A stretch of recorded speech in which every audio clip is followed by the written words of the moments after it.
اعوذ باللہ من الشیطان الرجیم، بسم اللہ الرحمن الرحیم۔ آج ہم سبق پڑھیں گے سورۃ البقرہ کی آیت نمبر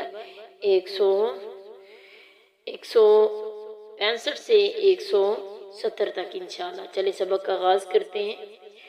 وَمِنَ النَّاسِ، بعض لوگوں میں سے، مَن يَتَّخِذُ، جو بناتے ہیں، مِن دُونِ اللَّهِ، اللہ کے سوا، اندادن شریک، یحبونہم، وہ محبت کرتے ہیں ان سے، کحب اللہ، جیسے اللہ سے محبت کی جاتی ہے، والذین آمنوا، جو ایمان والے ہیں نا، اشد حب للہ، وہ اللہ کی محبت میں بڑے سخت ہیں۔ وَلَوْ يَرَى الَّذِينَ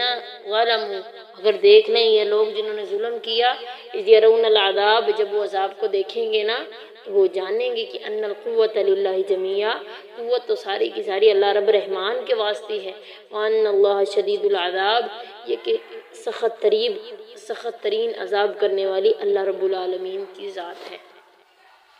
اللہ تعالیٰ فرما رہے ہیں کہ کچھ لوگ ایسے ہیں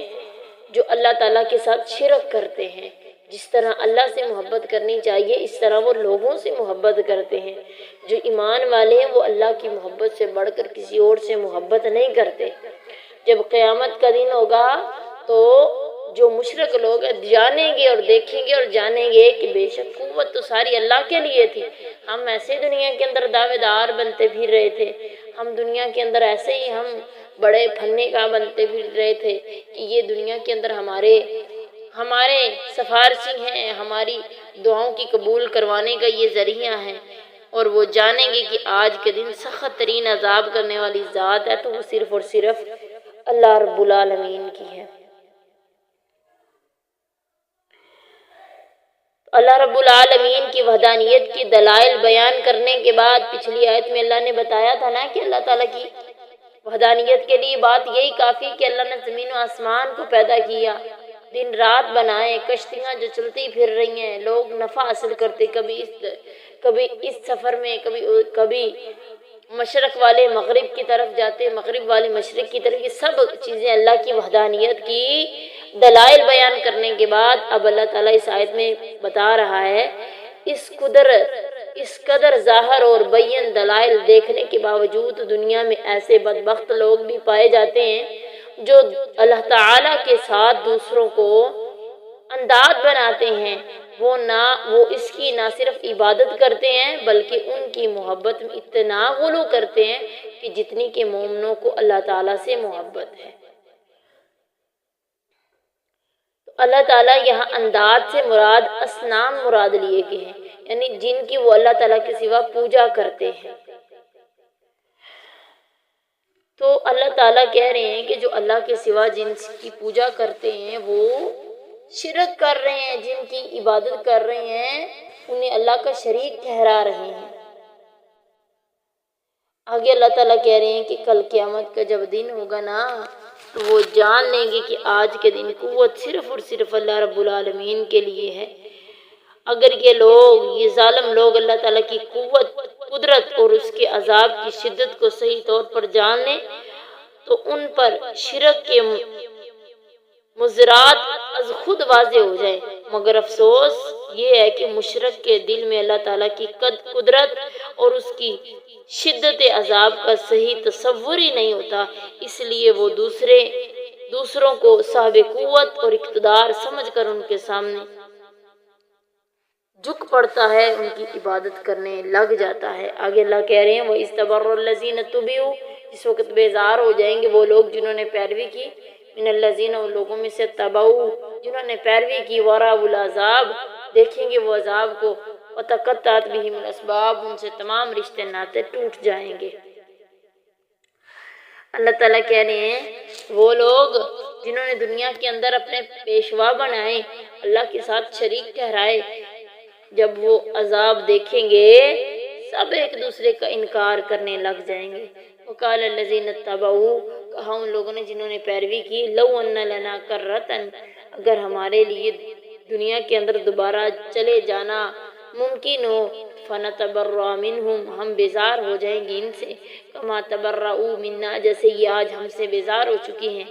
کذالک یریہم اللہ اعمالہم حسرات علیہم، اسی طرح اللہ دکھاتا ہے انہیں ان کے اعمال اور وہ اس پر حسرت کرتے ہیں، افسوس کرتے ہیں۔ وما ہم بخارجین من النار، وہ دوزخ سے نہیں نکالے جائیں گے۔ ان آیتوں میں قیامت کے دن مشرک اور ان کے پیشوا کی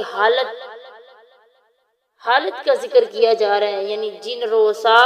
اور پیشواؤں کی محبت کا یہ دھم بھرتے ہیں، قیامت کے دن وہ ان سے بیزاری اور لا تعلقی کا اظہار کریں گے۔ اللہ تعالیٰ کے عذاب کو دیکھتے ہی ان کے باہم تعلقات منقطع ہو جائیں گے۔ آخر کار یہ اپنے پیشواؤں کی دیدہ شوئی کو دیکھ کر یہ الفاظ کہیں گے، اپنے غیظ و غضب کا اظہار کریں گے کہ کاش کہ ہمیں دنیا میں واپس لٹا دیا جائے، ہم ان سے بیزاری کا اظہار کریں جس طرح آج تم ہم سے کر رہے ہو۔ ان کی بدعمالیاں ان کے دلوں میں حسرت بن کر رہ جائیں گی۔ وما ہم بخارجین من النار، یعنی کفار ابدی جہنم میں رہیں گے، ہمیشہ جہنم میں جلتے رہیں گے۔ اللہ اکبر کبیرہ۔ آگے اللہ تعالیٰ کہہ رہے ہیں یا ایھا الناس، اے لوگو، کلو کھاؤ، مما فی الارض، جو زمین کے اندر ہے، حلالا طیبا، حلال اور پکیزہ، ولا تتبعوا خطوات الشیطان، شیطان کے قدموں کی پیروی نہ کرو، انہ لکم عدو مبین، وہ تمہارے لیے واضح دشمن ہے۔ اللہ رب العالمین فرما رہے ہیں یا ایھا الناس کے لفظ کا یہاں اللہ تعالیٰ نے خطاب کیا ہے، دوسری مرتبہ یہاں اللہ تعالیٰ نے کیا ہے کہ اوپر اللہ تعالیٰ نے کیا کہا ہے کہ اللہ تعالیٰ کے سوا دوسروں کو انداد بنانے سے تحذیر کا ذکر کیا۔ مشرکین ان انداد کی تعظیم و تکریم میں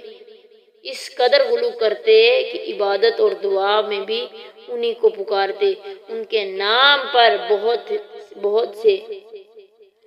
مویشیوں کو حرام قرار دے دیتے، ان پر نہ سواری کرتے، نہ ان کا گوشت کھاتے اور ان کو تقرب اللہ کا ذریعہ سمجھتے۔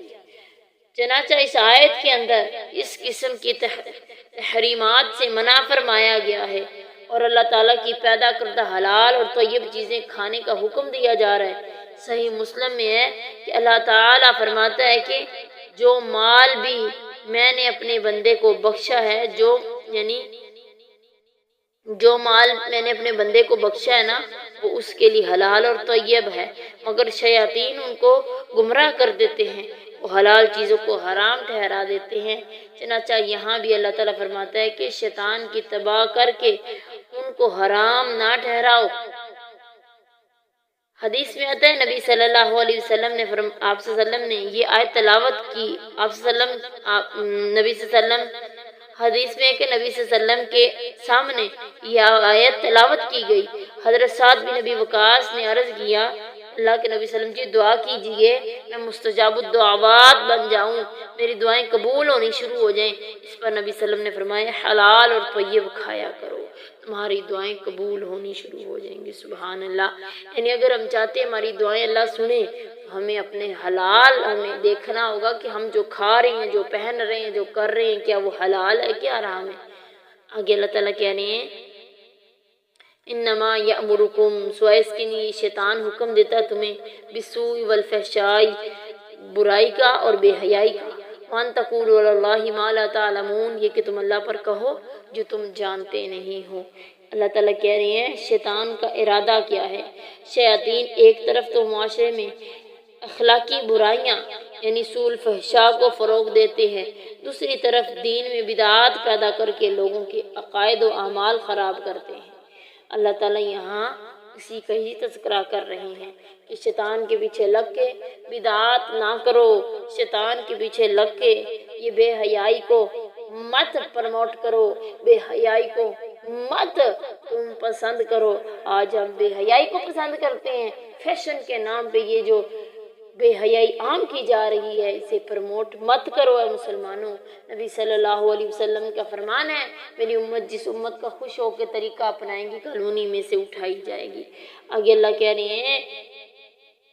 شیطان تمہیں برائی کا اور بے حیائی کا حکم دے گا اور اس کا ارادہ ہے کہ تم اللہ کے لیے وہ کہو جو تم جانتے نہیں ہو۔ آگے اللہ کہہ رہے ہیں وَإِذَا، اور جب قیل لہم کہا جاتا ان سے کہ تبعوا ما انزل اللہ پیروی کرو جو اللہ نے نازل کیا، قالوا تو کہتے ہیں بل نتبع ما الفینا علیہ آباءنا اسی کی پیروی کریں گے جس پر ہم نے اپنے باء و اجداد کو پایا،